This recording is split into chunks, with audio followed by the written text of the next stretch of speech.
Hi mummy, நீ பபி கிச்சன்ல என்ன சமையல்? ஹாய் வா சொல்கிறேன். இது ஒரு சூப்பரான மண்டே தான். எல்லாருக்கும் இனிய தீபாவளி நல்வாழ்த்துக்கள். பபி கிச்சன் சார்பாக எல்லாத்துக்கும் இனிய தீபாவளி நல்வாழ்த்துக்கள். நான் போட்டிருக்கிறது புது ட்ரெஸ் தீபாவளிக்காக தூத்துக்குடியில் மேபல்னு ஒரு பொட்டிக் ஷாப்பில் வாங்கினது. வாங்க இன்றைக்கி நம்ம நேற்று சொன்ன மாதிரி தீபாவளி ஸ்பெஷல் என்னெல்லாம் வச்சுருக்கேன்னு காட்டுறேன். ஆஸ் யூஸ்வல் சுட சுட சோறு இல்லாமல் நல்லா சூப்பராக தம் போட்ட சிக்கன் பிரியாணி.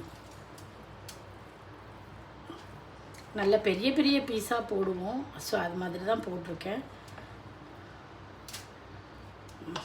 ஓகேயா? தம்மை இப்போ தான் உடைக்கண்டா.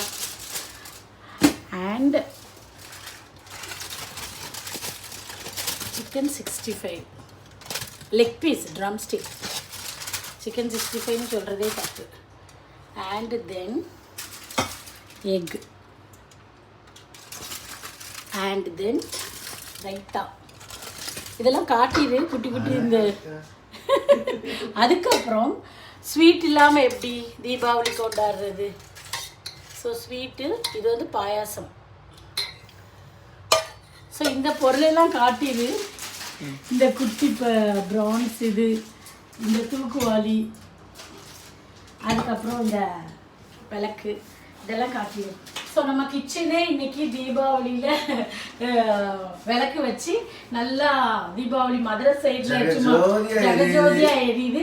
நல்ல பூலாம் வச்சுருக்கோம். எல்லாத்துக்கும் இனிய தீபாவளி நல்வாழ்த்துக்கள். நல்ல பிரியாணி எல்லாம் நல்லா சாப்பிடுங்க.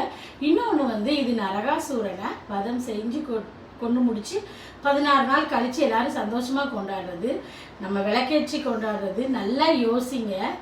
அந்த நரகாசூரன் மட்டும் இறக்கல, ஒவ்வொருத்தரோட மனசுலையும் வஞ்சகம், பொறாமை, அடுத்தவங்கள போட்டி, பொறாமை, இது எல்லாமே நம்ம மனசுக்குள்ளே எல்லாரோடதுலேயும் இருக்குது. ஸோ அதெல்லாம் அழித்து முடிச்சிட்டோம் அப்படின்னு நினச்சா மட்டும் இந்த தீபாவளியை சிறப்பாக கொண்டாடுங்க. Happy Deepavali to all. சாப்பிடலாமா?